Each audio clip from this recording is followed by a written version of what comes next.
नमस्कार। पुस्तकालय अधीक्षक इस कार्यक्रम में आप सबका स्वागत है। जैसा कि आप सब जानते हैं कि इस बार बहुत एक लंबे अरसे बाद राजस्थान लोक सेवा आयोग ने द्वितीय श्रेणी पुस्तकालय अध्यक्ष की भर्ती निकाली है। इससे पहले भी केंद्रीय विद्यालयों में, नवोदय विद्यालयों में भर्तियाँ आती रही है, लेकिन राजस्थान के अंदर 75 साल आज़ादी के बाद ये पहली बार भर्ती आई है। बहुत सारे विद्यार्थी ज़ोर शोर से तैयारियां कर भी रहे होंगे और बाज़ार के अंदर बहुत सारा जो है सामग्री उपलब्ध भी है। आप लोग उसमें अपनी जद्दोजहद लगाए हुए हैं।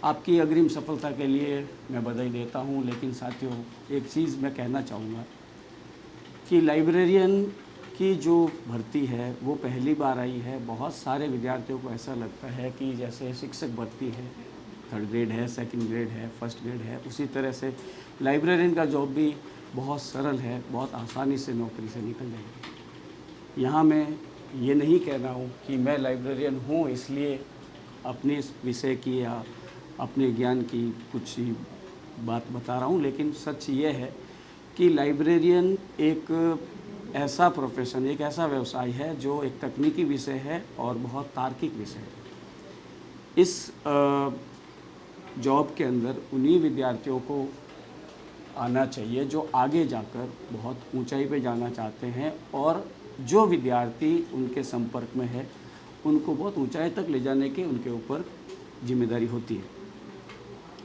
आपने विद्यालय में प्रथम श्रेणी शिक्षक भी देखे होंगे, द्वितीय श्रेणी भी देखे होंगे, तृतीय श्रेणी भी देखे होंगे, कॉलेज में व्याख्याता भी देखे होंगे, प्रोफेसर भी देखे होंगे। क्या आपको पता है वो कितने विषयों के जानकार होते हैं? कुछ शिक्षक हैं 1 विषय के, कुछ शिक्षक 2 विषय के। हाँ, उसमें उनकी विशेषज्ञता है, लेकिन एक पुस्तकालय अध्यक्ष को पूरे विषय जगत का ज्ञान होता है। इसलिए वो कहा जाता है कि librarian is a teacher of teachers, यानी एक पुस्तकालय अध्यक्ष सभी अध्यापकों का अध्यापक होता है। इसमें कोई दो राय नहीं है।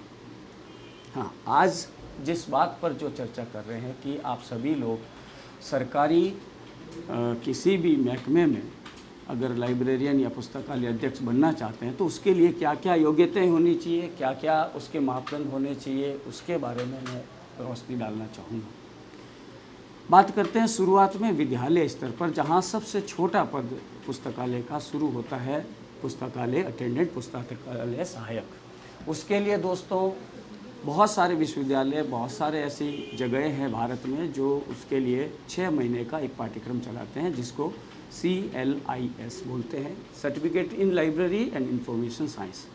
ये कोर्स 12वीं का विद्यार्थी जैसे ही 12वीं करता है और उसको ये कोर्स 6 महीने का किसी भी विश्वविद्यालय से करना चाहिए। 6 महीने का ये कोर्स करने के बाद जब किसी राज्य की या जब किसी विश्वविद्यालय की, जब किसी महाविद्यालय की भर्ती आती है तो उसके अंदर उसको आवेदन करना चाहिए। वो इस आवेदन और परीक्षा के माध्यम से इस पद पर नियुक्त हो जाता है, जिसको पुस्तकालय सहायक कहते हैं। उसके बाद अगर वो 12वीं कक्षा है और उसको थोड़ा सा और ऊपर लाइब्रेरियन या पुस्तकालय के पद पे जाना है तो उसके बाद जो तृतीय श्रेणी जो लाइब्रेरियन का पद है, विश्वविद्यालय में उसके समकक्ष जो पद होता है या महाविद्यालय में उसके समकक्ष पद होता है, उसको हम सेमी लाइब्रेरी प्रोफेशनल लाइब्रेरियन बोलते हैं या सेमी लाइब्रेरियन असिस्टेंट बोलते हैं। वो पद है जिसके लिए उसको डिप्लोमा इन लाइब्रेरी और इंफॉर्मेशन साइंस जो 1 साल का होता है, देश के विभिन्न विश्वविद्यालय इसको करा रहे हैं। अंग्रेजी माध्यम के छात्र भी कर सकते हैं, हिंदी माध्यम के छात्र भी करते हैं। इनकी शुरुआती जो तनख्वाह है वो 30 और 35 हज़ार के बीच से शुरू होती है और ये तृतीय श्रेणी के समकक्ष पद होता है। इसमें 12वीं के बाद डिप्लोमा अगर करते हैं तो वो समुचित है उसके लिए। राजस्थान के विद्यार्थियों के लिए बता दूं, हमारे यहाँ पर श्री वर्धमान महावीर ओपन यूनिवर्सिटी कोटा ये कोर्स पाठ्यक्रम चलाता है। और अगर नियमित रूप से आपको करना है कि भाई मुझे एज ए रेगुलर स्टूडेंट करना है तो देश के अलग विश्वविद्यालय भी हैं, जिसमें मैं आपको कुछ नाम बता दूंगा।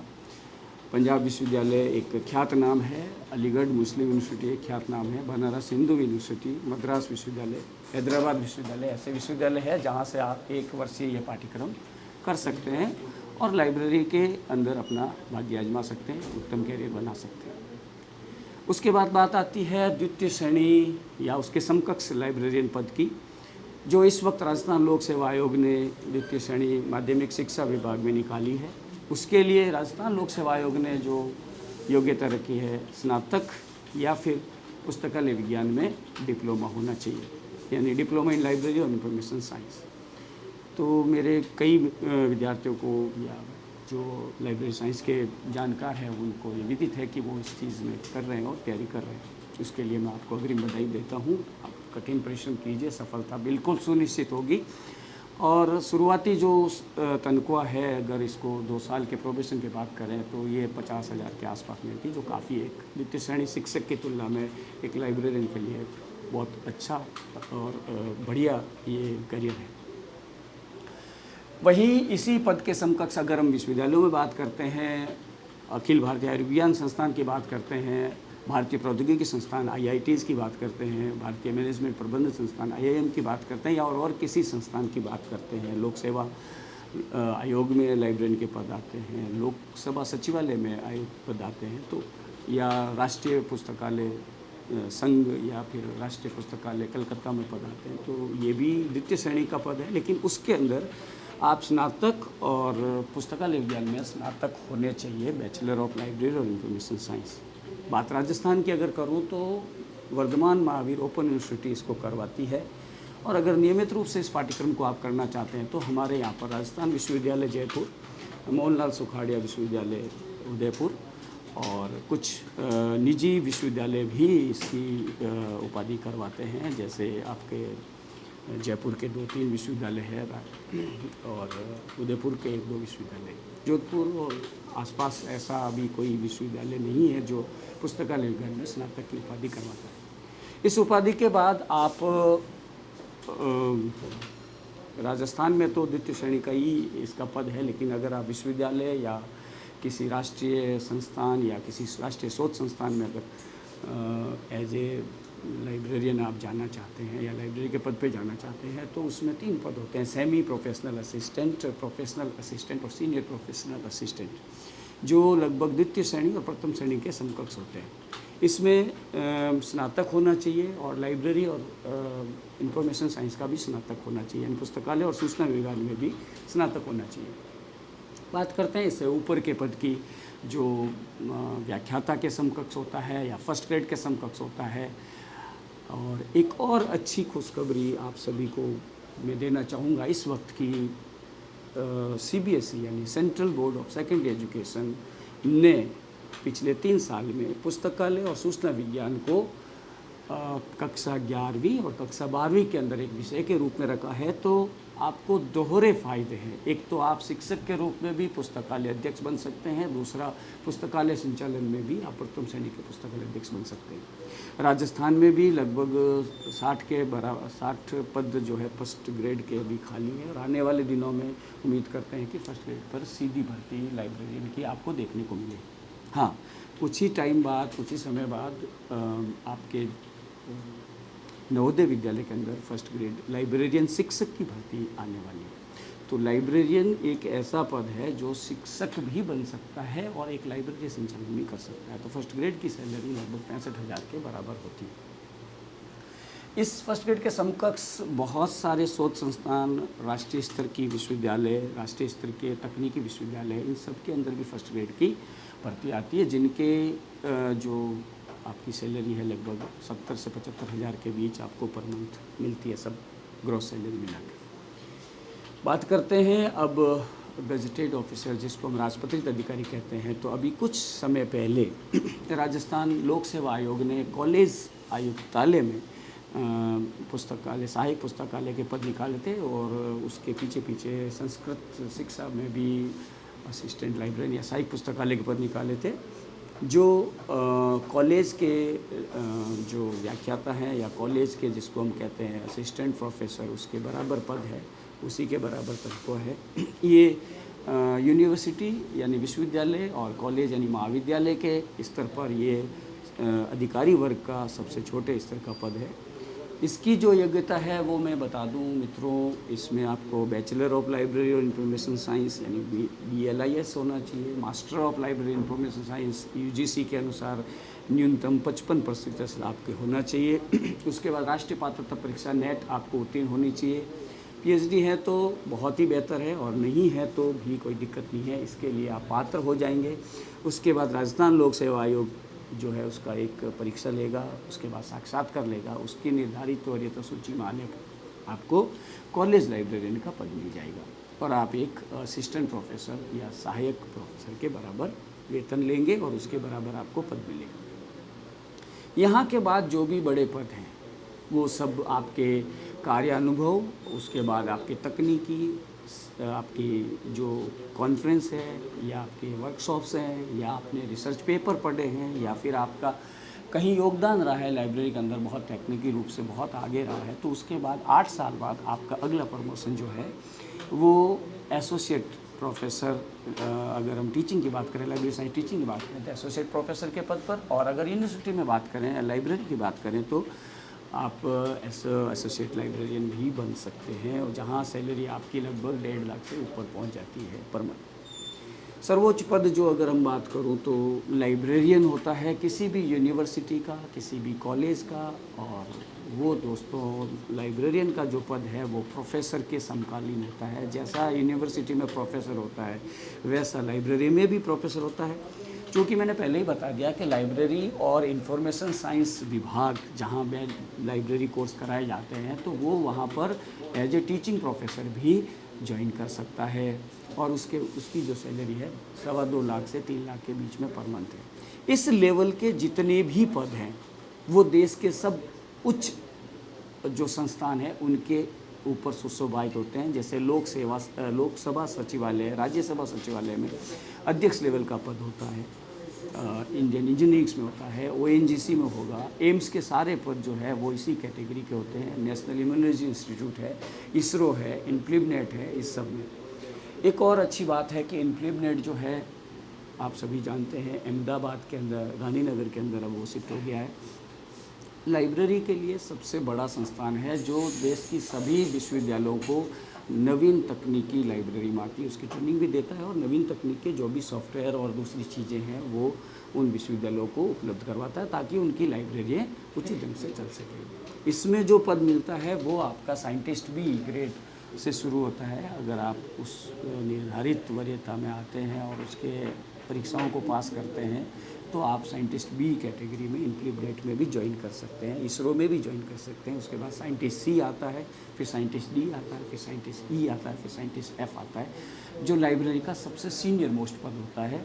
तो आप वैज्ञानिक भी बन सकते हैं, लेकिन उसके अंदर आपको कंप्यूटर और दूसरी लाइब्रेरी साइंस की तकनीकी ज्ञान का गहरा समझ होना चाहिए, उसका प्रायोगिक ज्ञान होना चाहिए, तो आप ऐसे पदों पर भी सुशोभित हो सकते हैं।